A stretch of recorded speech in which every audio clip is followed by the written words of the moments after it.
Hi guys, I'm Dos and this is the DBG channel. Over the weekend we had intended to do a bit of an outside broadcast from Colne Valley Airgun Club where I was going to start by doing some long range shooting with an out of the box Remington Express synthetic. However, the tail end of Storm Amy had other ideas and sort of winds gusting at 30 or 40 miles an hour aren't particularly conducive to shooting 177s out past 45 yards with any type of meaningful result. So what we're going to do instead is we're going to take a look at optimizing two of our favorite rifles. As these come out of the box, the Remington synthetic Expresses, they are really good guns. They're perfectly capable and shoot really well, which is what we were going to prove at Colne Valley. Obviously, the weather has prevented us from doing that. So what we're going to do is just pop a few down the range here, and then we'll do some stills of the target and the gun. And as I start the dismantling process, to have a look at what's inside and see what we can smooth out and make better, if indeed anything. We'll also do a similar version of what we're going to do with this with the QB XS78 series, and it's really, like I say, as the guns are, they are perfect. Competent, they work really well. This is about just the little things that I can do to get the very best out of them, to make them dangerously close to high-end performance, which is, for the price point, I think a degree is surprising. Okay, so first thing we're going to do is just go through the loading process on this. So the first thing I notice is that the brake open is actually quite a little bit stiff, and then the actual loading process, you can hear quite a bit of spring noise.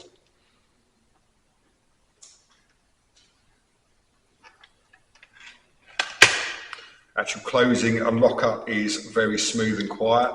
Lock-up is as solid as a rock. There's no play in that at all. And in terms of firing and discharge, just got the open sights on here. So I won't put you through the tedium of watching me shoot 5 shots. We'll just fire one, and then we'll get still of the target card afterwards. Trigger's got a really nice firm stop and a light release. And as you heard, there's no spring noise on firing at all there. So I suspect the issue with the spring noise on loading might be that there's a little dent in the piston liner. There's a steel piston liner in these, and it's really easy to dent it on assembly in the first place, and that makes exactly that sort of noise. That's what I'm expecting to find inside.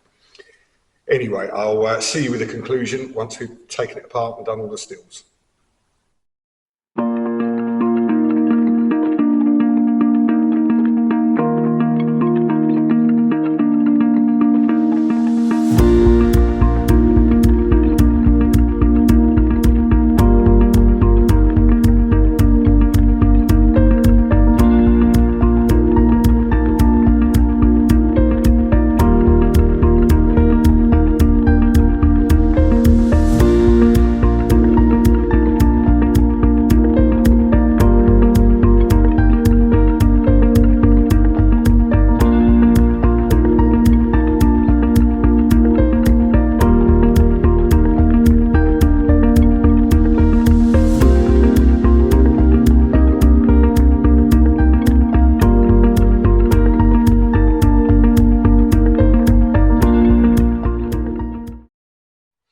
Okay, as you can see from the stills that we've just been run through, we've taken this apart, had a good look at it, cleaned it all up inside, degreased, polished, done a little bit of work on the trigger and on the barrel latch, and we're now going to give it a quick test. What we're going to do is just shoot a couple of shots down range now, and then I'll do some proper accuracy testing later on in the week.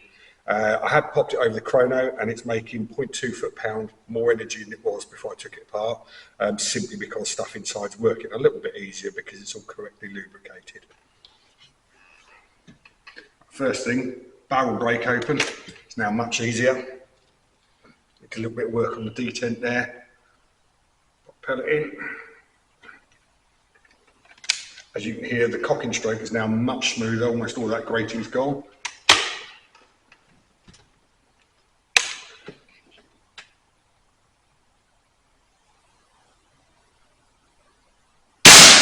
Oh, and that trigger's really good. Nice smooth firing cycle. this is something that we can offer to do to any of these rifles if you buy them from us. It adds £40 to the price, and what you end up with is this rifle being the very best it can be. That's not to say they're not as they come out of the box. They're perfectly usable as they come out of the box, as you saw from the accuracy test we did earlier, and they're making good, consistent power, but they are just a lot more pleasant to shoot if you have this extra little bit of work done on them. Again, it's an option you have when you purchase from us. Hopefully that's of interest to you, and we'll see you again soon.